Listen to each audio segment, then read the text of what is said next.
Welcome to Inside Economics. I'm Mark Zandi, the chief economist of Moody's Analytics. It's Jobs Friday, big day for us here at Moody's, and I've got my two colleagues, trusted colleagues, joining me today. Ryan Sweet. Ryan's the director of real-time economics. Hi, Ryan. Hey, Mark. How are you? We're counting on you, Ryan, because you have hopefully you've had enough time to dig down into the bowels of this report, and you're going to give us a lot of insight here. I've been kind of scrambling a little bit. I haven't had a chance to really dig deep, but Oh, you're in trouble then. Oh, the no. numbers game. I You're know. in trouble. Well, the thing about the jobs number report is that there's so many numbers, right? Oh, Yes. Yeah, it's unbelievable. I can't keep them all straight. There's so I'll many. give you the biggest number of the week. 7. Are we going to come back to that, or should No, I? it's just my oldest son turned 7 this week. Oh. So that was the most important number for the week. That's That is important. That is really important. Really, It's a milestone. You have a son that's 7 years old. Wow. 7. Time flies. Yeah. Is he going to be a Boston Red Sox player at some point, or He's really into baseball, and he wears his Red imagine. Sox hat proudly. just like his dad? Yeah. Yep. Very good. Well, congratulations on that. And also Cris. Cris is the deputy chief economist. Hi, Cris. Hey, Mark. How are you? And you're wearing red today. Red. Just running to get on running your the nerves. I know it annoys you. So I know you are in my mind, my friend. Yeah. Every podcast, Brian, have you noticed this? Every podcast, he's got a different look. I never change. I either have a sweatshirt on or a white, collared shirt. That's it. Those are my two choices. Mhm. Today is my white collared He shirt. just likes to throw his curveballs. I know. Look at that. well, you mention it looks so like often that now it's in my head. should I gotta think about it. So. Yeah, it's you should be. You know what? You look like you should be Formula One driver today. Yeah, I'm not kidding. Doesn't he? Like there's he a does, but Ferrari, outside his door there. The funny thing is he doesn't dress differently outside of. I ran into Cris at the Y because our kids had Yeah. swim lessons, and I was like, it looked like he was going to be on the podcast any minute. I'm consistent. Is that right? You look that good. I'll take the Formula One as a Good. compliment. I wish I could do that. Yeah. Oh, it definitely a compliment. That's like a big deal. Yeah. Oh You yeah. definitely could be a Ferrari driver, right? Ryan? Definitely, I mean, definitely. definitely. Well, they're not doing so good this year. Yeah. So Are you drinking your barista coffee there? You got your little. No, I don't see the coffee. no, I already did. One. Ryan, I do see the cowbells. All right, the cowbells yeah. are good. Yeah. Yeah, they're there. All right. Well, this is Jobs Friday. This is like one of my favorite days. Of the month. I was going to say of the year, but that would be really stretching it. But same month, our favorite day of the month. And today, this was a great jobs number, wasn't it? A really good jobs number. So maybe we should start, Ryan, with you just giving us the basic rundown, and then we'll go into a bit of our statistics game, which I'm sure is going to be centered around the jobs numbers. And you're going to give us some number deep into the bowels that we're never going to Not get. that deep. But Not that deep. not that deep. Okay. It did stand out to me though. Oh, it did. Okay. Mm-hmm. All right. So give us the rundown here on the numbers. Well, first, everyone was concerned that we got this sharp deceleration in job growth, and if you look at the revisions for the last 2 months, they were revised higher by a net 200,000. So this deceleration, it still occurred, but it was less significant than what was previously thought. So all that concern about, we're descending into a recession, we can kind of table that talk for now. So we created For more now. than 5. I mean, Well, forever. I mean, put a stake in the heart of that idea. What for at least the next couple of years. Okay, but this talk that we were hearing from the corners of I don't know where, that we were in a recession. I mean, come on. Right? Yeah, that was nonsense. I was being polite. Okay, very good. Yeah, All right. you can put the stake in the. Move forward. All right, so we created more than 500,000 jobs. Private, if you strip out government, we created a little bit more than 600,000 jobs on net. Unemployment rate came down. More people came into the labor force. The number of people that were out of the labor force for own illness, that's all COVID related, declined. So the Delta variant's imprint or grip on the labor market loosened in October. And so far, if you look at jobless claims, if you look at other high frequency measures, the home-based data, November should just be as good as October from an employment perspective. So we're back off and running when it comes to the labor market. Okay, a lot to unpack there, but before we do, Cris, any other color you want to add in terms of the report, the job numbers? Anything you would say? Yeah, it was it was solid all around, and the revisions caught my eye as well. So that was my backup number, but that was that was really impressive. That 117, 118,000 more jobs in August and September than originally thought. So just go to show you can't just rely on that first print and Exactly. call it Particularly a now. day. All right. Yeah. Let's talk about those revisions first, and just to level set here. Bottom line, this was a really good report, right? Absolutely. I mean, Absolutely. Very good. I mean, and it suggests, like we've been saying on these podcasts now for several weeks, or maybe the last several months, that the economy's performance is tethered to the pandemic. Delta came in July, August, September, really nailed the economy. September, was a pretty tough month for jobs. August, I think August was in our monthly GDP number was actually negative, for August GDP. But Correct. now that the pandemic, now that the Delta wave is winding down, and it definitively is winding down, if you look at infections, the economy's revving right back up. And that's the overarching kind of message here in this jobs number. Everyone agree with that? Yes. Yeah, okay. All right, fine. And So let's it's go- not just the employment let's- data. well, You let's see it hope it's across winding the down. board. Yeah. Well, yeah. good Oh, point. okay. We can come back to that. Yeah, but that's a good point. I mean, I guess you're right. Infections seem to be leveling off at a high level here, 70, Right. 75K per day. So we got to watch that. And and in Europe, they're going back up again. So we need to watch that. Yeah, Germany just set another record high. So the winter is Did going to they? be something to watch out for. Yeah. Okay. All right. On the revisions, correct me if I'm wrong, but I've noticed that there's been consistent upward revisions for a while now, at least for 4, 5, 6 months, maybe even longer. Do I have that right, Ryan? Is No, that that's right? correct. And there Yeah. is a bias in the revisions when you're coming out of a recession. So early on in a recovery, revisions typically are biased higher and positive. Well, bias, I don't think that's the right word. Is that right? or- Bias. All right. No, you're right. That's not the correct word. They have a tendency to be revised Yeah. higher. Yeah. Right. So typically the first print underestimates the amount of job growth that occurred early in a recovery. And now with the pandemic, with so many people changing jobs, that revision is just now on steroids. Right. And the seasonals are worse this time around, right? Correct. That's my That's impression, right. at least, right? So what does that mean? The seasonals are worse. The seasonal adjustments are all over the map because of the pandemic. The pandemic had such a different trajectory in terms of the recession and recovery period that it's not clear what the seasonal adjustment should be at the moment. At least that's my interpretation. There's a lot of noise in the seasonals, right? Because you had all sorts of things going on. You had even Right. tax returns being delayed. You had all sorts of things that could throw off seasonal adjustments. Yeah, for a wait till while. November. With the Right, early yeah. holiday shopping, retailers Yeah. are already revving up, FedEx, UPS, they're hiring Amazon well ahead of time, like ahead of normal. So you're going to get a big boost to employment in November. Well, let's come back to that. Just go back to the revisions for a second, and then we'll come back to the seasonal. There's so many different ways we can go here. This is why this is going to be a particularly tough podcast. But the back to the revisions to kind of finish off that conversation. One reason why, as you say, Ryan, coming out of recessions into recoveries, the Bureau of Labor Statistics tends to underestimate job creation, at least initially in its first survey, first print, so-called first print, is that it doesn't pick up job creation that might be occurring at smaller companies, businesses, maybe even new companies that are forming. And we know that business formation so far this year in 2021 has been extraordinary, right? I mean, if you look at the the applications for tax identification numbers by businesses. So if I go start a new company and I got to pay taxes, I got to get a so-called EIN, which is an acronym for a tax identification number, and those have just gone skyward.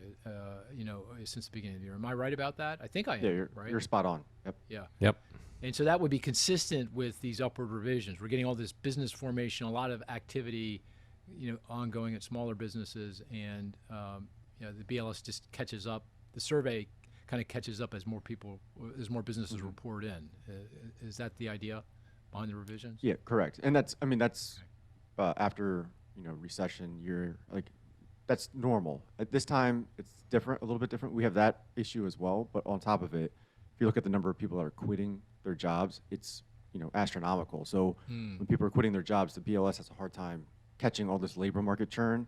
So I think that's another reason why we're seeing such large upward revisions. Also, we get this so-called benchmark revision once a year when the Bureau of Labor Statistics goes back and takes the data based on the survey, this monthly survey, which is an incomplete survey, right? I think the survey captures what, 30 million businesses that employ about 30 million people. Do I have that roughly right? Something like that. And then they come back once a year and they benchmark their estimates based on that survey to actual employment counts based on unemployment insurance records, which is a complete kind of census of all the jobs out there. Correct. And they do that with the January report that's released in early February. I've got that right? I mean, correct. For the nation. The annual benchmark revision. Correct. And they tend to, they historically have come out in the fall and said, this is what we think the revision is going to be for that benchmark revision. August. They come out in August. Did we see that this year? I missed it somehow or forgot about it. I don't know. Do we see it? About it? We got to go back and take a look. I wonder what those revisions are going to be. Because I expect them to be That's for up last too. year, so. Yeah, but I was, be. yeah, true. That would be March of 2021, I think they were right? small. Yeah, I don't think they were enormous. Okay, because the economy really hadn't gotten going. That was March of the benchmark was March of 2021. Yeah, this August, the benchmark will be interesting. I mean, if I had to guess. Wait. No, the benchmark is as of March of 2021. They release it. I'm sorry. They released their estimate of what March 2021 in August. Correct. So, and you're saying it was pretty small, and that's probably because okay, got it. Boy, a lot of nitty gritty there. Yeah, we went down a rabbit hole real fast. Well, that's okay. Yeah. The bottom line is, the numbers are good, and they're actually probably even better than they are saying, because we're in this period when we get these big upward revisions in the data, which is all very encouraging. So that's very good. Let's go back to the seasonal adjustment, and the point you're making there, and I think you did an admirable job, is that the pandemic, really messed up the data and historical data, because you had this massive blow to the economy back March, April, May of 2020. Things come roaring back temporarily, then they settle back in, and then the Delta wave, and so all the normal seasonal patterns in the labor market just got completely scrambled. So when the Bureau of Labor Statistics goes back and tries to tease out what those seasonal patterns are, it's difficult to do. And one complication that may be affecting the data now is that the retailers and transportation companies, the FedExes of the world, the UPSs of the world, have been maybe hiring sooner than normal for the holiday season because they're fearful they're not going to get the people they need. Is that the point you're making? So did we see I didn't notice, did we see a big jump in jobs and retail was up. It's coming. The Okay. big boost is going to come in November. Okay. So with this month, we're going to get a much bigger number, you're saying, than Correct. typical, because of the seasonals. And then I guess December is going to be the flip of that, right? It's going to be awful. And January of next year, when we're just going to see a lot more. Well, I guess that's normal. more difficult. You get the normal layoffs that occur January, February. All right. Okay. We're getting really deep into the monthly data, vagaries of the data. But the point is that this number today might have been a little juiced by favorable seasonals, is what you're saying. At least when it comes to retail. So Chris and I have been going back yeah. and forth and stressing the importance of looking at the non-seasonally adjusted data, so that you take out these like quirks, what we're talking about. I just checked. Non-seasonally adjusted private employment in October was up 1.9 million. Really? Wow. That is more than, what is that? More than double what's your typical October. So you can take all these little nuances that we're talking about out, and it's Yeah. still a blowout number. It's still really, really good. Okay. Okay. Very good. Excellent.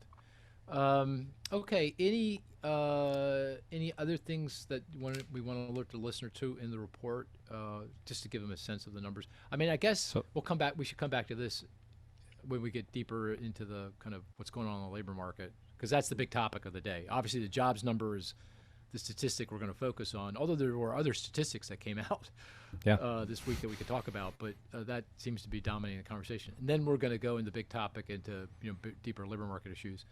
The one statistic that I found a bit disappointing was labor force participation, which held steady. Unemployment declined from 4.8 to 4.6, all good. But the labor force participation rate held steady at 61.6. So that's a little, and that's where it's been. Labor force participation really hasn't moved for over a year now, really. Some Right. months up a little bit, some months down, but not really. I found that a little disappointing. Agreed? Yeah, I would agree. Yeah, certainly. Okay. So we got to come back and unpack that one too and think about, what's driving that and whether, I guess the question that's starting to open up here is, are we going to see it rise? Is there something more fundamental going on that's keeping participation down? I've got a view on that. I'm sure you do, but we'll come back to that. Okay. And of course, the average hourly earnings, they were strong again. So year over year, average hourly earnings, the measure of wage growth in this report, the Bureau of Labor Statistics report, was 4.9, I think, right? Yep, that's Year right. over year. Yeah, that's very strong. That's very strong. Now, of course, it's affected by the mix of jobs and occupations, but in this case, Even employment gains were- ECI, the other were indicators across are all. the board, right? So I don't know. And there's another number came out this The week. employment cost index, which is a better measure, right? That was strong too. I guess that's the other point to make about the number today is the job gains were broad based across all private sector industries: construction, manufacturing, mining, transportation, retail, leisure, hospitality, healthcare. I didn't notice any weak. What about motor vehicles? Was that down or up? Did you notice? Well, Is- are we going to play the game? Oh, okay. Yeah, We're we gonna play wanna- that game. yeah. Okay. We're going to Well, here's the go one through all thing the I numbers. think the one thing you should explain to the listener though is we did see a decline in government jobs Yeah. and all in education. So what's going on there? Why did we see that decline? It was sizable. It was like down 75K in the month. Right, it was down. Do you know? Yeah, I thought it was Brian? going to be down less than that, but again, Is I that mean, seasonals too? Yeah. Seasonals, yeah. We pulled hiring, so we're ramping up for the new school year. We had last year basically, the teachers, faculty were off last year, bus drivers. They got, they ramped up hiring earlier than normal to get ready for the new school year. That typically starts in late August, September, and over the last couple of months, we've seen, declines in employment mostly because of seasonal adjustment. Yeah. Okay. All The right, so you- cumulatives you're are still saying- down though, right? Cumulative change from February Yes. 2020. Yeah, that's a good Oh. point. So it's still there is some down quite a weakness bit. there. So there's some room there. Yeah. How do you interpret that? That we should get some. Well, there's we still should get that schools back? closed Right. because of Yeah. COVID. So I believe in September, we had 2,000 schools nationally that were closed or went on to be virtual because of COVID. Okay. Okay. Okay. Great. I guess let's play the game, huh? Yeah. All right. I don't feel good about this at all. To tell you, You the shouldn't. truth. I shouldn't feel good.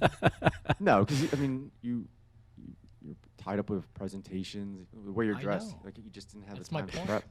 I didn't have time to really. And I know you're going to kill me on this. Chris, did you prepare? I've got one. Did you? It you is ready for this? non-BLS. It is Okay. non-employment related. Just to mix it up. Okay. So you might Alright. stand a chance with that one. If it's housing, I'm going to throw you out. No, it's I'm not gonna, housing. I'm gonna, yeah. Yeah. There's no housing data that came out this week. Oh, really? You can always Last find week, housing so- data. Just I can check what always find Oh, but it's- Bitcoin prices did. Bitcoin prices. Oh, by the way, I want to come back to the 10-year Treasury yield, Ryan. That's, Mhm. the market reaction to today's numbers was, well, stock market was up. Okay, they liked it. Long-term bond yields were down, Yeah. right? So, I don't know. We'll come back to that. All right. Okay. Let's go, Ryan. We'll go with you first. So fire right. away. So I got two numbers for you. But Are they related? They're related. Okay. All right. So the first is 75.6, and that's a diffusion index, and then 60,000, which is a net change. Are these like two different statistics or the related statistics? Different reports, but they're related to, they're tied together. Okay, so 75.6% diffusion index, Mhm. and you said 60K? 60K. So, well, diffusion index, the only diffusion index I'm familiar with in the BLS. No, trying to don't, think. that one's not BLS. Think earlier in the week. Oh, we're not talking about the employment Oh. report. It could be, no, well, one number could be an employment number. Oh, the 60K is in the employment report. Okay. Correct. Yeah, you'll get that All right. one. Oh, okay. The 75.6 is not in the employment report, Correct. but it is a diffusion index. Correct. Hmm. Oh, man. I don't So know. hard for me to remember back earlier in the week, right? You can't Chris, remember Monday? Yeah. Was the What's number Was was on Monday? Monday.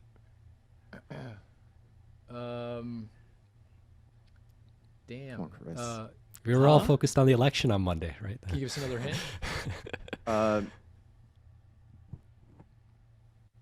It's No? tied with, it's a big top of mind issue. So think of all the Supply questions chain. you're getting. Oh, is it Supply your chain. supply chain index? Your supply chain. No, it's not our index. index. Okay, you're close. I'll give it to you. It's It is oh, the I su- know what it is. I know what it is. Don't tell me. All Don't right. tell me. Don't tell me. Don't tell me. All right. ISM Manufacturing Survey Supplier Delivery Index. Very good, Mark. Get the cowbell out, buddy. All right, I'll get the cowbell. You got to get the second one. Why? You guys, Okay. talk amongst yourselves. See if you can get the second one. Okay, all right. I know that was a little painful to get out. So he's getting his cowbell. There you go. Any kids home today, or sleeping, or anything going on? Oh, Okay. You can't hear you. All right, so I'm back. 60K. All right, so think about that. You're Transportation warehouse. You can't hear me. close. You're close. Employment. No. Employment. All right, so we have all signs point towards supply chain issues, Yes, exactly. but this number employment was surprisingly strong. I think Chris said it, didn't he? It wasn't I that- couldn't hear him. I had my Oh, headphones go on. ahead. I said transportation warehouse, because- but employment. but that's not manufacturing. it. Manufacturing was up. Manufacturing. Oh. Yep. Oh, that's not it. It's not it. So Oh, okay. manufacturing was up 60,000, and within manufacturing, autos, which has been just crushed from the supply chain issues, employment was up 27,000, which is a good sign. Interesting. I find it a little confusing because I was just talking to Mike Brisson, who's our auto guy, auto economist. He was saying that production is still down. Yeah, okay, but this would suggest But auto otherwise. production schedules point towards a little bit of a pickup Okay, are for they the rest of getting the year. are they starting to Seasonal get some factors. chips? I guess that's what's going on. Usually, I'm the one that screams seasonal factors. This is Chris's go-to when he can't explain something. Yeah, Seasonal factors. No, I was encouraged though. I think it's yeah. a early indication that maybe, they're going to be a little less binding. I think they're still going to be problematic for the next year, but hopefully they cut less into growth than what they've done Right. most of this year. Right. So do you think we're kind of at the worst of the supply chain? It sounds like you think we're at the worst of the supply chain issues. I think we're at the- I guess it would yeah. make sense in the context of Delta winding down. Correct. I think that's Right. what the Toyota CEO said earlier in the week, that we were at the peak here, and things should get better. Slowly. Right. Right. Yeah. The one indicator I would love to get my hands on, and I think we can, is the number of ships that are out in LA Long Beach port, that are just waiting to be unloaded. Which, have you had a chance to take a look at that at all, Ryan? Yeah, I They have. coming So down. they're coming down a little bit because of Biden's. I don't know if it was an executive order, but the longshoremen have to work 24 hours a day, 7 days a week to offload these container ships. Yeah, I heard, and they actually are working those 24/7 hours. Okay, so One interesting thing to keep in mind for next June or July, the longshoreman contract in the West Coast expires. So we could have a port strike like we did back in 2015. that would be a problem. Mhm. Okay, so Delta wave is winding down here globally, Germany aside, or Europe aside. I guess Europe's on a different kind of trajectory here, but certainly in Asia, it's been winding down. Mhm. Activities picking back up, factories reopening, ports reopening in China. Here in the U.S., we're responding by going 24/7, at least partially going 24/7, trying to make some efforts here. And it feels like that the worst of the supply chain issues are at hand or just behind us, and we're starting to see some improvement here. Mhm. And you're saying there was an indication of that in the jobs number with the increase in jobs at motor vehicles. And you don't Yeah. think that's seasonal adjustment. You think that No. is something I think that's fundamental. legit. Okay. It's a all small right. step, a small step in the right direction. Yeah. We right. still have a long ways to go. Well, just to give people context around there, vehicle sales, which obviously have been depressed because there's no vehicles to sell. Here's the other statistic Mike Brisson told me. I found amazing. There's about 75,000 vehicles on dealer lots, as of last week. Typically, there's 500,000 on dealer lots. That gives you a sense. I mean, record low inventory. So we're not getting sales. Sales hit 12.2 million annualized in September. They're back up to 13 million in October. And you're saying, okay, that perhaps indicates that the supply chain issues are ironing up and the vehicle manufacturers are getting it together again. Yep, slowly. And here's the So other point. Oh. Typically, the typical sales are 17 million units per annum, right? So that would suggest there's a lot of juice coming, right? As we go from 13 million to 17 and production picks up again as we get those chips. Admittedly, that's going to take some time and overtime, but that's going to add to growth in a very significant way. Yeah. Okay. I'm sorry, Chris, I So- interrupted you.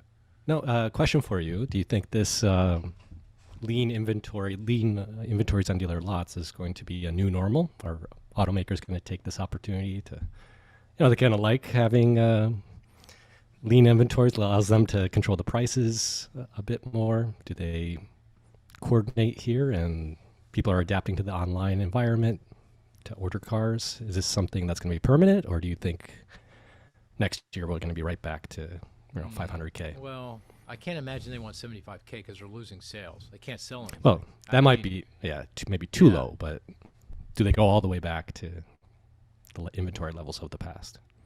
Yeah, that's a good point. Or the thought is completely the opposite and is, I got to have a cushion it. here if something goes wrong. Because look, I lost a lot of sales because I had no inventory. I've been managing my inventories so leanly that if anything goes wrong in the world, then I got a huge problem. I'm destroying sales, even at these higher prices. So I'm not sure how that cuts, to tell you the truth.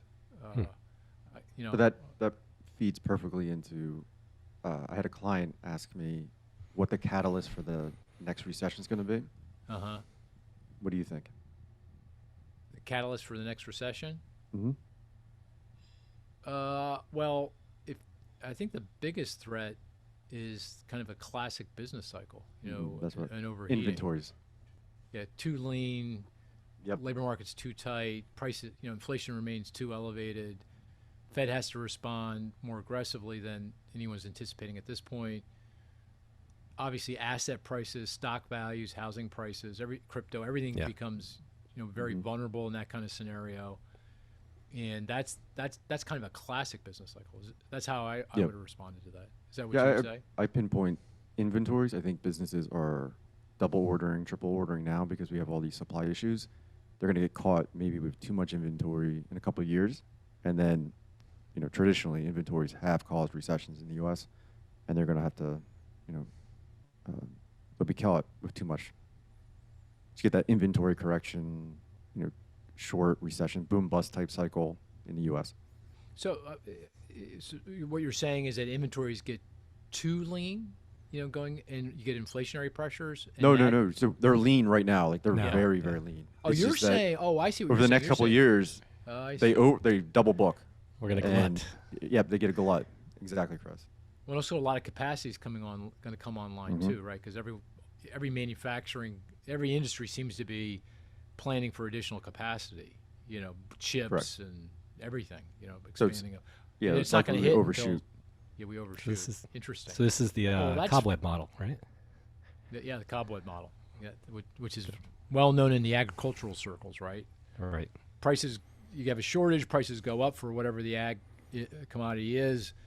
Farmers respond to that, plant too much stuff, and because it all happens with a lag, they get surprised and get into this kind of circular kind of mess.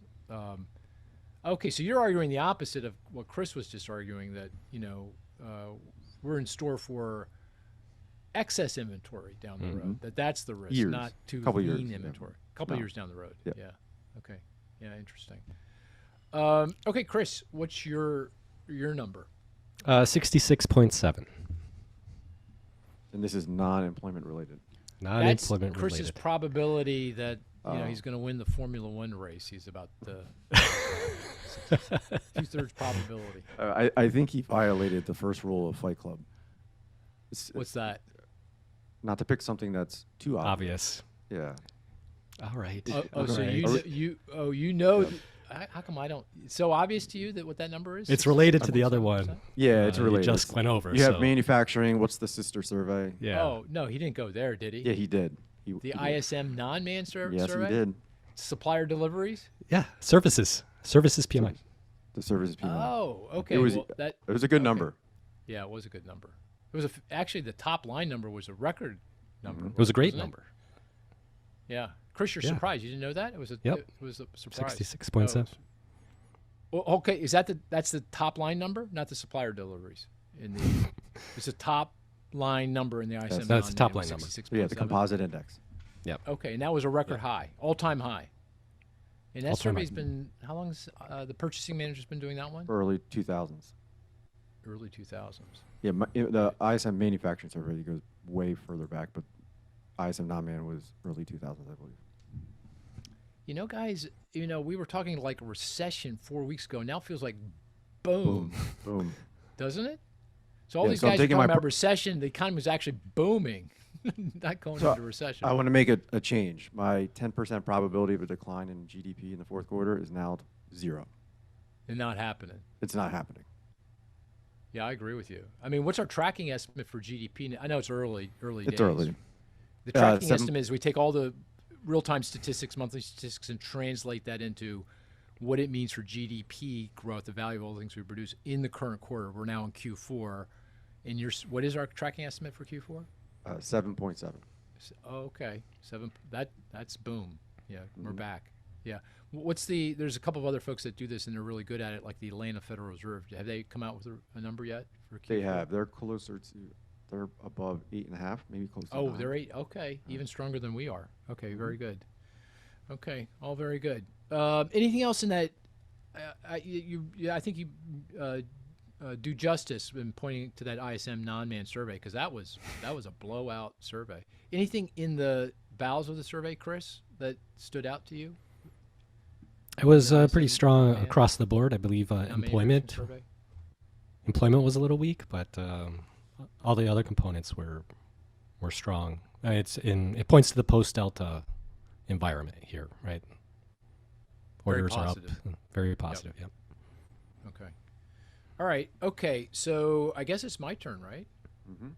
Yep. Okay. I got one for you, and this might, because there's so many numbers, this might be a little unfair, but this is a pretty important number, I think. The CNN back to normal index. 3.8 million. 3.8 million. 3.8 million. This is It's in obviously the jobs employment report. number. It's in the jobs report. I'll go far as to tell you it's actually in the text the Bureau of Labor Statistics provides. 3.8 million. It goes to. Wait, is this the number of Is people that not? No. Go ahead, Well, Cris. Go ahead. No, go. People not working because of the pandemic. Yeah, exactly. very good. Yeah, that's exactly it. Were you going to get that, Ryan? Of course, he No, was, no, for sure. no. You weren't going to. Yeah, Okay. yeah. Yeah. He's being modest. Yeah, there was, He's according got to the that thing BLS, 3.8 million people that are unable to work because their employer closed or lost business during the pandemic. 3.8 million. And the reason I bring that up, but lots of reasons for that, but one of the interesting things is that's almost precisely the number of people we're down in the labor force today compared to pre-pandemic. So if you look at the size of the labor force today, look at what it was pre-pandemic, we're down, about 4 million, something like that. So that would suggest that, as we get to the other side of it suggests two things to me. I'm curious, if you agree. First, that as we continue to work through the pandemic, hopefully get to the other side of the pandemic, these folks will get back to work, come back into the labor force, and everything start to normalize in terms of labor force and labor force participation.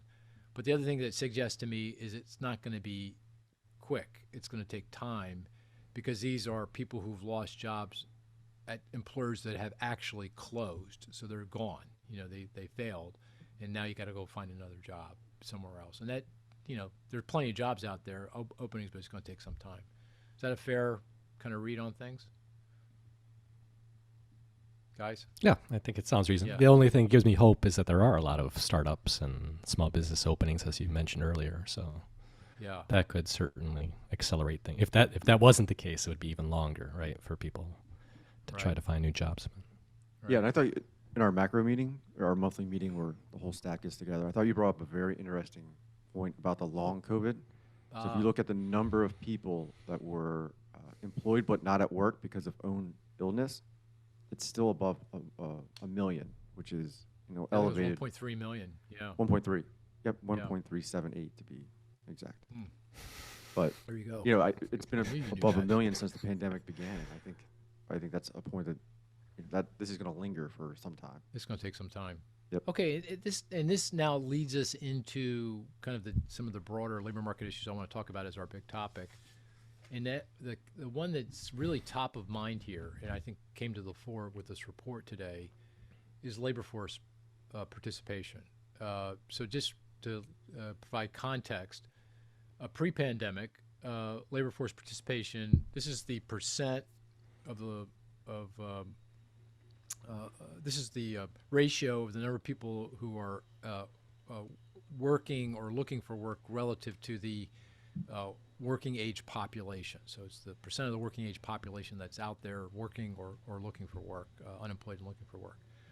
That was 63.5%-ish, give or take, pre-pandemic.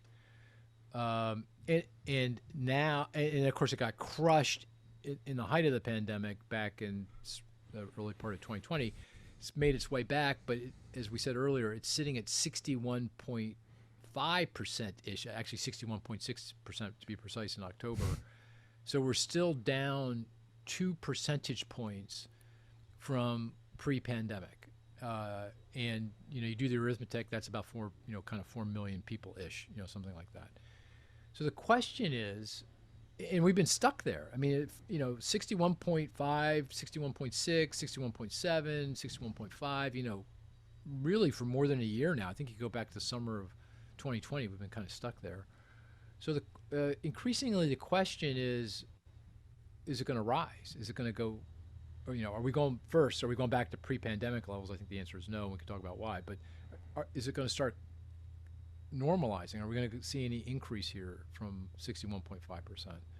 And I guess that's an open question to either of you. How are you thinking about future participation? I should say in our forecast, our baseline forecast, where we put pen to paper, we have participation going back up to 62.5%. So we're down 2 points from where we were pre-pandemic. We're going to get 1 point back. We're not going to get the other point. We're going to get 1 point back. And I'm just wondering how you're thinking about this and whether you think that's a reasonable outlook and what's going on here. I'll start with you, Cris. Do you have any views on this?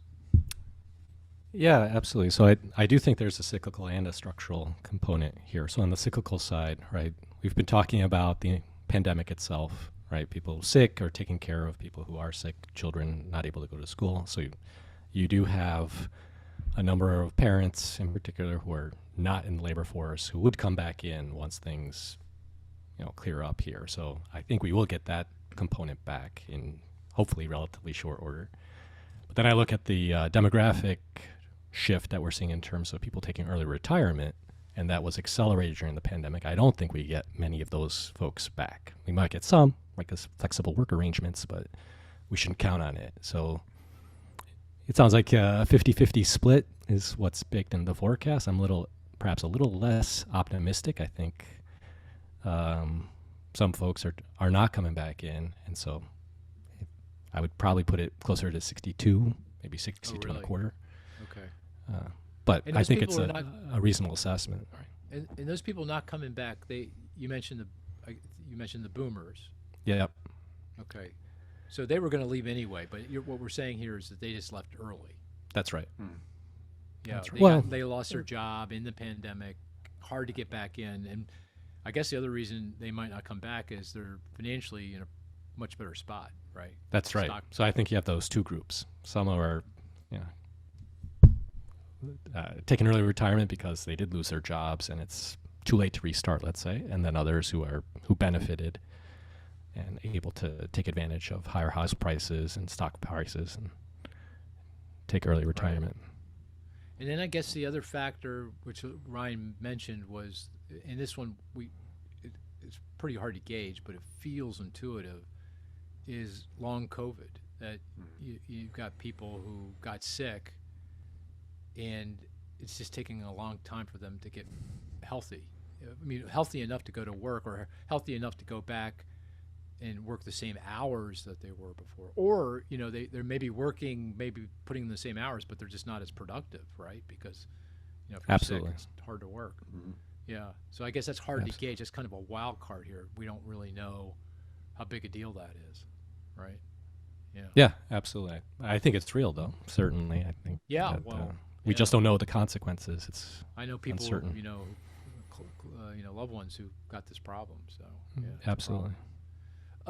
Any other group that would be in that category that just that have left, aren't coming back? So there's the boomers, there's the long COVID. I guess the other issue might be here, and this is kind of between cyclical and structural. Cyclical means very near term, structural means longer run.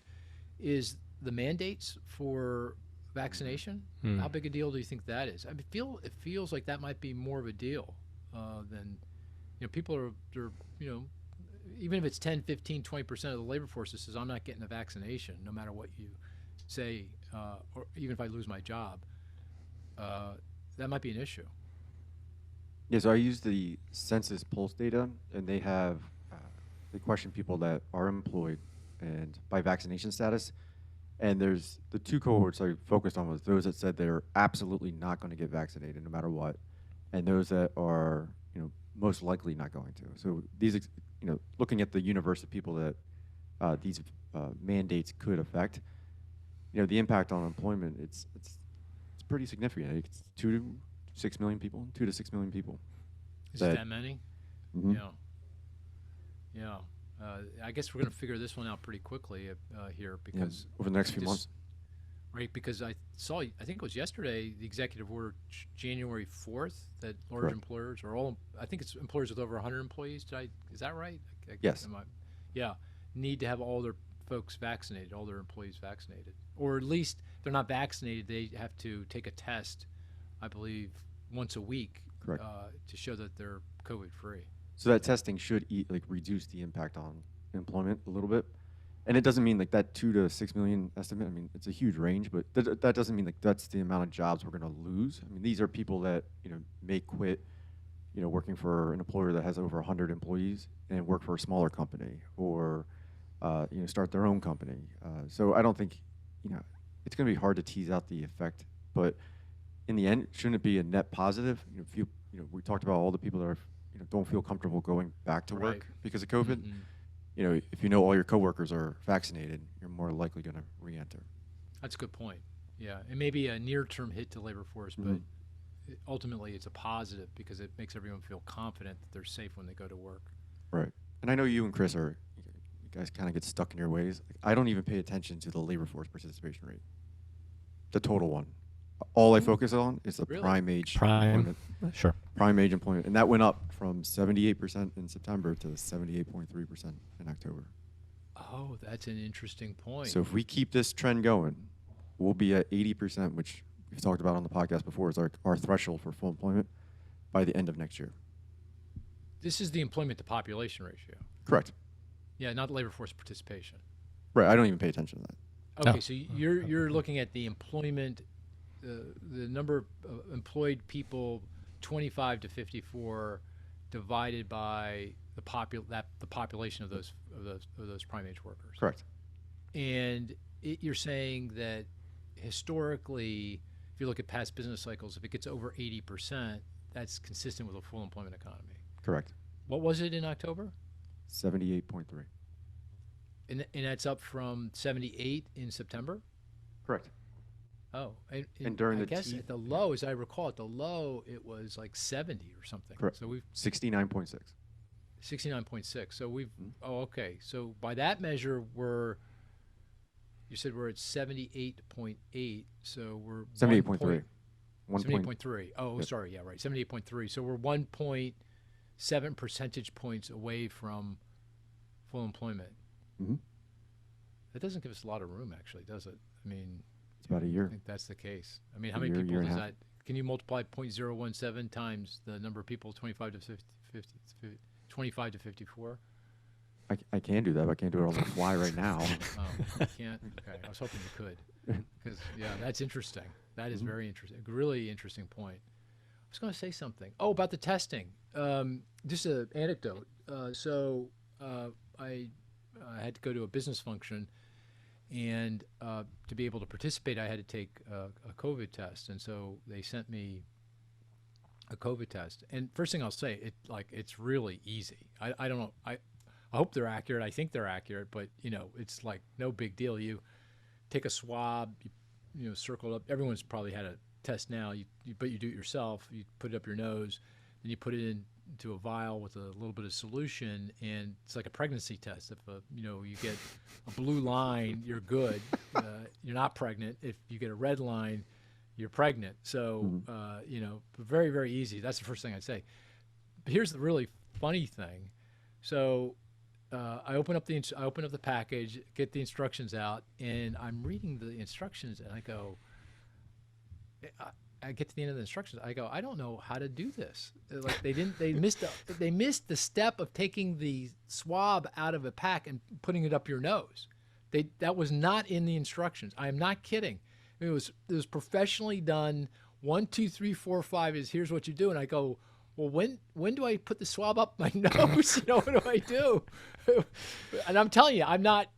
I wasn't the only one, because then I get an email from the group that I was speaking at or participating at, and they said, oh, by the way, they were missing a step. Here's the step. So I thought that was really, almost funny, but anyway, bottom line is they're easy. These tests are easy to take. And they're accurate. So my son's school will accept a home negative COVID test, and he can return. Like, he doesn't have to quarantine or anything like that. And Yeah, CHOP so is maybe doing this the same thing. concern about taking vaccinations may not, and the impact on the labor force may not be that big a deal. I mean, why would, who knows? But why would people object taking the test? I'd do that. Right. Well, I guess it depends on who pays for the test, I suppose. Yeah, maybe hopefully the government's paying for that. I don't know. Anyway, I mean, okay. the next few months is going to be, you have the vaccine mandates, but you also have 5 to 11-year-olds are now able to get vaccinated. So maybe Right. that takes some of the strain off parents. They're more comfortable sending their kids to daycare, to school and everything. So Yeah, good point. So okay, so Cris says, so in our forecast, the Moody's Analytics most likely scenario, we have the participation rate going from 60. This is the overall participation rate. I know, caveat, Ryan doesn't pay attention to this, but with that caveat, 60. Everyone else does. 61.5. We're going to 62.5. That's the new normal. We're not going back to 63.5. Cris says, well, maybe 62, and Ryan says, I don't even have a forecast for that because I don't care about it. don't pay attention to it. I'm employment to population. Okay. doesn't matter. Are we going back to 80% employment to pop on prime age? Yeah. He says yes. Yeah. Yes. Okay. It's all cyclical, right? This is. We're mostly cyclical, yeah. Of I mean, course, we had the same debate. the real problem might be in the non-prime age workers, where we see the real problems in terms of getting people back to work, right? Could be. But we had the same debate after the Great Recession. The male labor force participation wasn't coming back, and some people speculated, they're living in their parents' basement playing video games. Like, that wasn't true. It came back. It's going to come back. So once crypto crashes, they'll have to come back in, I guess. Oh, well, That's the trigger. That's a good point. Well, that's the other point I've been making about excess saving. Another reason to expect participation rates to pick up here in a more meaningful way relatively soon is that I do think there's evidence that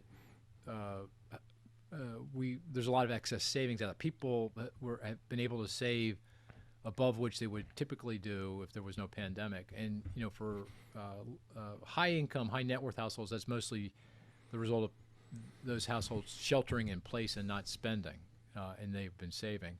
And for lower middle income households, that's probably mostly government support, stimulus checks. We had 3 rounds of stimulus checks, unemployment insurance, rental assistance, food assistance. And it could be the case that that's just slowing when workers go back to work because they have a financial cushion. They have that cash they can use to pay their bills. But here's the point, that if you do the arithmetic and take a look at spending patterns, certainly pre-pandemic, many of those low middle-income households are going to blow through that excess saving here pretty quickly over the next month, 2 or 3, and that would argue that there's going to be more financial pressure on those workers to actually get back to work. So that would be a reason to think we're going to start to see the participation rate, EPOP, rise even more here over the next 3, 4, 5, 6 months. Again, that's embedded in our kind of forecast, but very much a forecast. Also, I just put in a plug for the legislation that's being debated in Washington today. There's 2 pieces of legislation, one around public infrastructure, the other around social programs. And I do think that some of the policies in that social program legislation, or particularly around helping with child care and housing and elder care, will be important for lifting labor force participation longer run. It doesn't really help here, certainly doesn't help in the next year or 2, but longer run, that could be very helpful in getting people back to work, particularly lower income, less educated potential workers that just can't afford the child care and the elder care and need the help. The housing, they need housing that's closer to their jobs, that kind of thing. So I think that's going to become increasingly important that we do Where was that. the plug? Well, the plug for I say that's a reason for the legislation. Yeah, vote for that legislation, please. I didn't know if you were because like there's a good reason for it. gave Going back a to the labor market. presentation. I didn't know if you testified or had a TV commercial. I was just I'm curious. preparing. Yeah. I'm preparing. Oh, okay, you're preparing. Yeah. Actually, I wrote a nice Bernard Yaros, one of our other colleague who's been on the podcast before. We wrote an update to our analysis of the macro consequences that's up on EV, Economic View, so if people might find that interesting, they can go take a look. So what odds do you place? What odds do you place on the legislation now actually passing, and what size? Well, on the table is 1.75 trillion over 10 years. That's the social program tax Right. credits, and then 550 billion in additional funding on public infrastructure. That's the other piece of legislation. With public infrastructure, that's going to get passed. That could get passed today, right? Absolutely. Because the House is going to vote on it. The Senate's already voted on it. The President's going to sign it. I'd put a 65% probability that the $1.75 trillion package gets through. I mean, I think it depends on what lesson Democrats took from the election results, and I think the lesson they took, and this is President Biden this was his point after he talked about this after the election results, was that they need to show results. They got to get something done. And if they don't do anything here, I think people are going to think, well, why did we elect you, back in 2020? So we're not going to re-elect you in 2022. So that'd be my sense of it. Although I've heard counter arguments, to the other side. Do you have a view on that, Chris? Do you have a probability? I think it gets skinnied down. Even Even further? Even further, right? How Because much what was skinny can this the? get? Well, because it's the tax assessment. No, the tax. I can't remember the acronym now. Tax committee assessed Joint it at Committee on 1.5. Taxation. Yeah, thank JCT. you. Yep. Thank you. Yep. I think it was assessed at 1.5 trillion, right, for the tax revenue, if I'm not mistaken. So it'd still be deficit positive if it passes. On a static basis, Correct. Well, Yeah. that's what matters, though, right? So I guess. So, Chris, do you support it? I don't know. Would you vote for this? I think if it was 1.75? skinny down, I think then more I think it has to be skinny down. Is my point. I don't think Manchin From is going to go for it. 175 to 1.5, that makes the difference to you. I think so. Well, I think it's all the optics of deficit spending, right? But it's dynamically going to be paid for, Mm. and I mean, you know, Again, at it's end the of spin. day- It's the spin, right? So really? Okay. But I hate this. we'll see. Hey, there's one other big topic I wanted to talk about with regard to the labor market. To dig in deeper here, the first was obvious participation. The other is around wage growth and inflation. This obviously comes to the fore today. In today's number, the average hourly earnings, as we discussed earlier, was up 4.9% year over year.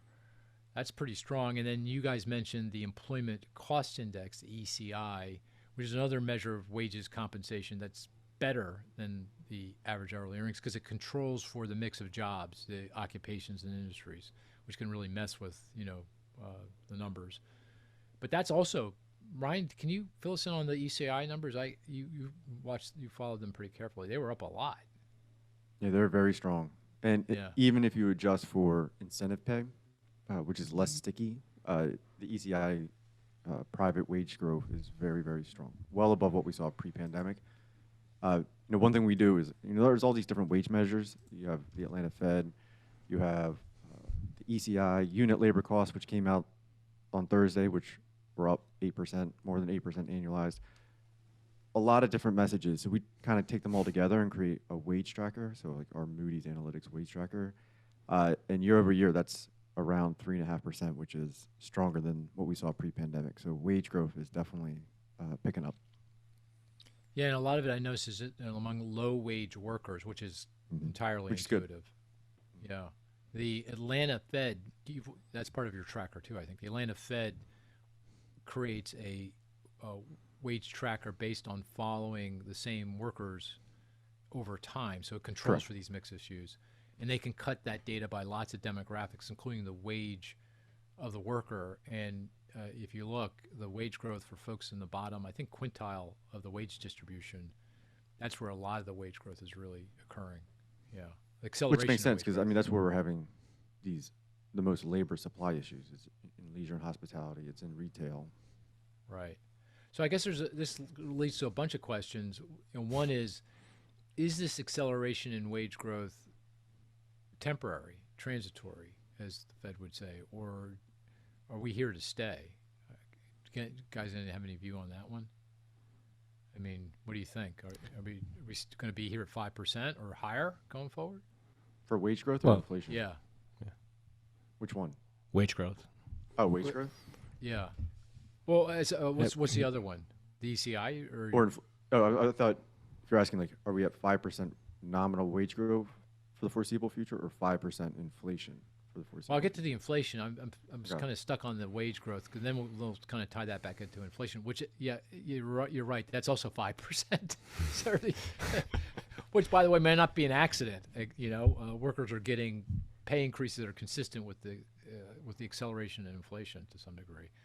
But my sense is the wage growth. This is temporary, just like everything else we've been talking about. It's pandemic related, right?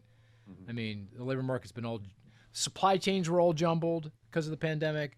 Labor market's all jumbled because of the pandemic. All these severe, as you say, there's secular and cyclical elements to it, but there's definitely a cyclical element to this, related to the pandemic. And so, wages are getting jacked up because of the labor shortages that we're experiencing now due to the pandemic. As the pandemic winds down, as Delta winds down, as people get back to work, as the participation rate starts to rise, then that takes some pressure off, and we see wage growth moderate. Not 5% a year from now. It's 3.5% to 4%, something like that. And again, it depends on which wage measure you're using. But if we're using average hourly earnings, that's kind of how I'm thinking about it. Any disagreement on that perspective? No. Yeah. No, I think that's right. Yeah. You have people coming back. The other factor is productivity, which actually came out this week as One well. quarter, Chris. It's one quarter. It's not a good number. Yeah. I'm not quaking in my boots yet, but Well, this now was- connects the was dots down. between wage growth and inflation, right? 'Cause Exactly. The wall between strong wage growth and higher rates of inflation, the thinking is, wages growth is going up, businesses are going to have problems with that because their profitability is going to weaken, their margins are going to narrow. Therefore, they're going to raise prices more aggressively for the stuff they produce, and you get into this kind of wage price spiral. But the break is the break wall. Is that what they call it? The Firewall. Break wall? What's it called? The firewall? The firewall. The firewall. Yeah, the firewall. But I like break wall too. But the firewall is productivity growth. So if productivity growth accelerates, that allows businesses to produce the same amount of stuff with fewer labor hours. So the higher wages per hour doesn't cause their margins to decline, and that doesn't put pressure on them to raise prices more aggressively. And the question is what's going on with productivity growth? And we got a data point this week on that too, right? And you're saying that was bad. There was the It looked largest decline since the early 1980s. Right, and that was for Q3 when. Right. Supply chain Okay. issue. Yeah. Well, yeah, It's when of one- course growth got creamed by the pandemic, by the Delta wave. Correct. So, too bad we don't have Dante on right now. Oh, by the way, Dante usually comes on Employment Friday, but he had something come up. He couldn't participate. Unfortunately for him, though, because the ADP number, which is what he works on, he nailed it, didn't he, this month? ADP said, what, 570,000 private sector workers, and that's pretty much what we got, I think. 600, yeah. Right? So poor Dante comes on, and every Yeah, time the but- ADP misses. He deserves a lot of, but I will remind him I was closer. You were? Well, that's because you have the luxury of using I the know. ADP number in your. Correct. Actually, the ADP number made me sweat this month. I was like, wow, we're like really close to one another, and that's usually not a good thing. I'm just kidding. Ooh, No, Dante, but Dante, Ouch. it was good. It was good. Ouch. That's rude. That's rude. That's a rude comment. No, I think ADP is going to be. It's gotten a bad rap over the last several months, but if you look at the errors, they're usually large when you have like this different waves of COVID. Maybe how BLS versus ADP measure employment, but I think it's going to be more accurate going forward as long as we don't get another wave of COVID. And I should say for the listener, ADP is the human resource company. They process a lot of payrolls, and we put together an estimate of the BLS jobs numbers on the Wednesday before this Friday based on the ADP number. And Dante, we've been doing this for a long time. Dante's leading the charge on that right now and takes great pride in that, and as he should. And he nailed it this month, but unfortunately he wasn't on. And Dante, but I brought up Dante because he's a productivity growth skeptic, isn't he, Cris? You guys. He is. Yeah. What's his argument? What is he saying? What's he saying about productivity growth, and what's the logic behind it? We have very strong demographic headwinds, right? Aging of the population. And also, just if you look at previous recessions, the pattern is large productivity gains during the early stage of the recovery, and then those fall by the wayside as things normalize and firms start to hire up again. So, based on that track record, you shouldn't get overly excited by the productivity gains we've seen so far. And I guess the data point that came out this week would support that argument. I think it's temporary, just a blip, but something to consider. And you're the evangelist, as I understand it. I You're the am the productivity He's the skeptic, and you're the productivity evangelist. And so, what's your argument? My argument is that that the technological changes and other changes in organization that we've adopted during the pandemic are actually going to be more long-lived, that they're more structural in nature. We've been putting off a lot of these changes for a while, but now, we all adopted this video conferencing, cloud computing, machine learning, AI, or robotics. Everything is coming online, and I see those as having a much longer tail going forward. So I don't think productivity screams, from here. It doesn't go up to 5% or anything like that. But, we were at 1% productivity growth prior to the recession, or prior to the pandemic. If we're closer to 1.7, I think that's a huge gain. That sounds pretty precise to me, doesn't it, Cris? Mhm. I mean, Ryan? I mean, 1.7. That's unusual for Cris. He usually Yeah, takes. it's Well, very 1.7 is unusual. where we're at right now, so that's No, where I well, where there I you stuck go. it. But, Okay. That but yeah, helps. if we're Now- closer, now there's if we're Cris closer to for Cris. 2%, if we're closer to 2%, that's a significant increase. So Ryan, How are about you more a skeptic or a productivity growth skeptic, or just- more of an evangelist, or neither? You're kind of a agnostic. I was just about to ask you the same thing. I'm an optimist. Oh, I'll tell you. I'm Of course, I'll optimist. tell you what my view is, but I wanted to hear your view first. So I'm doing optimistic a- about I'm a- productivity growth. You're optimistic. hmm And- Particularly over the next 5 years, we should see productivity growth, trend productivity growth. Ignoring these quarter-to-quarter fluctuations, trend Yep. productivity growth is going to be well ahead of what we saw pre-pandemic. So we were, as Chris said, 1% trend productivity growth prior to the pandemic. What are we going to be 2. post 2? And that's kind of sort of where, well, I think it's exactly where we were between World War II and the financial Correct. crisis. Was Yep. around 2. And Up and I down, agree all with around. everything Chris said, but also businesses are investing a ton in intellectual property, Yeah. in software, in equipment. That leads productivity growth. So these little wiggles now, don't stress about it. It's going to pick up over the next couple of years. Yeah, I totally. I'm a flaming evangelist. Yeah, I mean, I think productivity growth is going to be very strong, and for the reasons you guys gave. I'm less, I hold out less on technological changes because I just don't know. I mean, it's hard to gauge that. AI.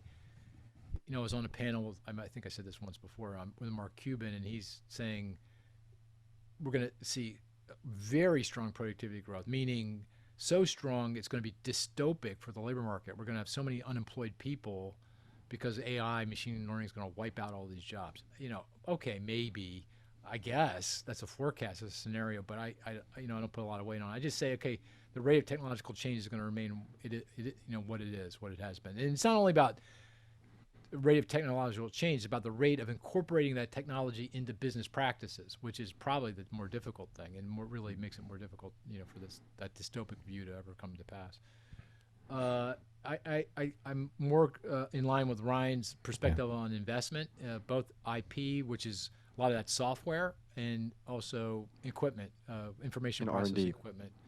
And there's very strong relationship between what investment happens today and what happens with productivity growth 3, 4, 5 years down. We have a great chart. By the way, maybe you can update that chart, Ryan. Maybe I'll do it. Yeah, that relates information processing equipment a few years ago to productivity growth today, and it's been, over history, it's been very, very, very strong relationship. Here's the other thing I don't think people recognize: trend underlying productivity growth. Abstracting from the vagaries of the data, quarterly data, was actually accelerating well before the pandemic, right? It wasn't just a pandemic thing. If you go back and look, we were at 1% ish below. We were like a half a point in productivity growth back in mid last decade, 2015, 2014, 2015, 2016. We were like over 1 before the pandemic hit. So we were already trending a lot higher. And the other thing I'd say is, and this goes to a study that I did with Adam Ozimek, who's now over at Indeed, their chief economist. And who's Dante in that? Dante was part of that too, wasn't he? That study? Do you guys remember? Yeah, Can't remember. Dante helped out. Yeah, Yep. Dante, and this is maybe coloring his view. Demographics, the aging of the population, the large number of boomers in the workforce, and that's still a drag on productivity growth. I mean, older workers tend to keep productivity down because they don't incorporate new technologies into their own work. They're very resistant to do that because, well, they're not going to be in the labor force that much longer, and they just don't want to change what they're doing. It's painful to do that. Except for me, guys, I embrace technologies. When someone tells me I have to adopt them, right? I'm on Twitter, by the way. There we go. I knew it. Oh, there Perfect you time. go. I knew Perfect it. time. I knew it. Segue. Perfect There it time was. to plug my Twitter handle at Mark Zandi. Follow me. I'm tweeting good stuff. See, I've adopted new technology. Did you Are hear you going to the- enter the metaverse? Exactly. Yeah, that one really creeps me out a little bit. Because I know the Matrix movies all too well. That feels very Matrix. Getting close. It's getting It close. really feels that way. I don't know. That makes me a little Yeah, little that creeped squirrel out. scene in The Matrix creeped me out. The squirrel scene? I don't Think remember about that. it. Remember, we were talking Squirrels. about your favorite movie was Groundhog Day, and you described the Oh, groundhog yes, as squirrel. that's exactly right. Yeah, very good. Got to keep up, Mark. Got to keep Yes, up. sorry. This was an actual squirrel. Well, the thing is, no one. Well, maybe careful listeners will know what the hell you're talking about. No, I know. You have to go back to the podcast. I go deep. Yeah, my sarcasm. There is a runs deep. podcast labeled, and it was a groundhog, not a squirrel, or Right. something like that. Mhm. So you can go find it. Anyway, where was I? Oh, You're so I'm plugging- with you on the productivity growth, but that's key, right? Because if wage growth starts to come back in from 5%, I don't think it's coming way back in because labor markets are going to be perennially tight here. We talked about labor force participation, but we didn't even really talk about growth in working age population, which is going to be weaker too, right? Because of less foreign immigration and what's going on with birth rates and death rates. I mean, there's a lot to be anxious there about. So wage growth is going to continue to be quite strong here. We need that stronger productivity growth. Otherwise, we have an inflation problem. And that's a different kind of environment, down the road compared to what we think is the world going to look like and what others, certainly what the Federal Reserve thinks the world's going to look like. Mm-hmm. So very, very important. Anything else on the wage, productivity, inflation angle that you want to bring up? I think we covered it, but no? I Okay. think everything's playing out so far to our script. Yeah, I mean, pretty maybe close. inflation. Yeah. Yeah, So that's why okay. I'm, some nights I get a little worried about inflation, but Yeah. I think with productivity growth, we're okay. And I'd say it's sticking closer to my script than your script. I'm just saying. Someone's got to go back and look at all these bets we made. Yeah. So speaking of the 10-year, We have years. Oh, speaking of the 10-year, let's end on this one. What the heck? So the Fed says we're going to begin ending quantitative easing, winding down QE, bond buying, to the tune of about $15 billion per month. So we're at $120 billion a month. We're going to take that down by $15 billion per month. And if everything kind of hangs together, we'll be done bond buying by June of next year. And long-term rates did seem to go up. I mean, the 10-year Treasury yield went from 1.5 to 1.6, maybe 1.6. Not a lot, but that would be consistent because everyone knew the Fed was going to do this. It wasn't a big surprise. But today's number, last I looked, maybe it's changed. It could, I've noticed that Here, I'll it's check. moving around a lot. We're down. back down below 1.5. 146. We're at 146 right now. So I don't know. I don't expect you to know the answer, or there is an answer. Who the heck knows? But any Ryan, because this is your statistic that you always go back to. Anything there that you can point to? What's going on? Why would that happen today when the job numbers are so good, so strong? I mean, Yeah, I mean, I don't know. There could be some technical issues going on. Okay. I mean, the Treasury announced that they're going to cut their coupon issuance in the fourth quarter. So there's a lot of moving parts. Bank of England yesterday surprised everybody by not raising interest. There could be some like knock-on effects of that. Maybe markets are getting ahead of themselves with the hawkish expectations for central banks to tighten. Powell, he's been cool as a cucumber, saying, I don't worry about inflation. Like, get the job market back to full employment, then we'll raise rates. So, yeah, I think there's a lot going on. You may be more comfortable with your inflation forecast, but Cris and I are still looking good on Hanging our to your 10-year. Yep. I know. I hear you. And clients are asking about it. Yeah. All right. Anyway, okay. Before we anything else, wrap up, Ryan? Yep. Go ahead. I promised Dante I would ask you this. Oh, okay. What goes on at the Zandi household on Thanksgiving? What are these we have- Zandi games? We play the game. We play games. Is it like Hunger Games? Like what Squid goes on? Game. Well, Squid Game. No, not the Squid Game. 'Cause apparently Kind- everybody kinda knows about sorta like this. the Hunger Games. Yeah. Well, what we Wow. do, Okay. we play. Have you heard of Wallyball? Wallyball is volleyball in a kind of a racquetball court, and this is a great game for getting everyone involved: women, men, guys like me who are in their 60s, and young guys that we've got Zandi guys that are playing professional soccer, and how do you play? And we've been playing games. We've been playing, physical games for 30 years, maybe 35 years. I don't know. Every Thanksgiving, the Friday after, we all morning long we were playing some physical game. We would play kickball. We played tag football. We many years played soccer, and we had to figure out what we were going to do, with all the this distribution. Like, how am I going to hang with the professional soccer player? Wallyball does that. It's a great game, fantastic game. We have major he was injuries. just curious. Yeah, He was curious because apparently it's famous. It's famous. It's He was classic. on an email and he forwards it to me. He was like, Is that all these right? people know about the Zandi Games. Like, what are they talking about? I'm like, we'll bring it up on the podcast. Right, I'm not sure you want to be invited because I'm sore for 3 Listen. weeks afterwards. So yeah, a lot of leave. Get the leave. We missed that last year, obviously, with the pandemic. So we're very, very excited about getting back to those games today, this Thanksgiving. So thanks. So for how do you asking. draw the teams? Is this team Mark versus team Carl? Well, like you would in high school or elementary school. You take the two best players, one on this side, one on the other side, and they pick. And we care about the quality of the game. So if it ends up where we think it's the teams, and this is a collective decision after a lot of screaming and yelling, 15 minutes worth, we might divvy up a few players to make it even because we want it to be, to the death even, and it always works out. Generally works. So it is the Squid Games. Pretty close, I guess. It's got some Yeah. it's got some flavor. It can get pretty messy out there. A lot of injuries, as I said. Yeah. You got to. How'd you do last year? Pardon me? How did What you we do last year?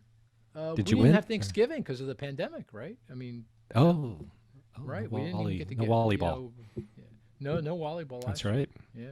So we're back at it this year.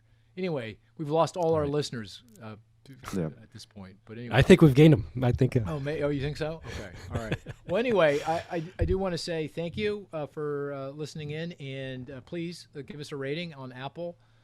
Go to economy.com. That's one of our websites, and on there you can vote for future topics to address. We got a lot of really good guests and topics coming up. Climate change, and we got some really good people on climate change coming, and a lot going on. So please let us know what you want us to hear about. So with that, let's call it a podcast. Thank you, everyone.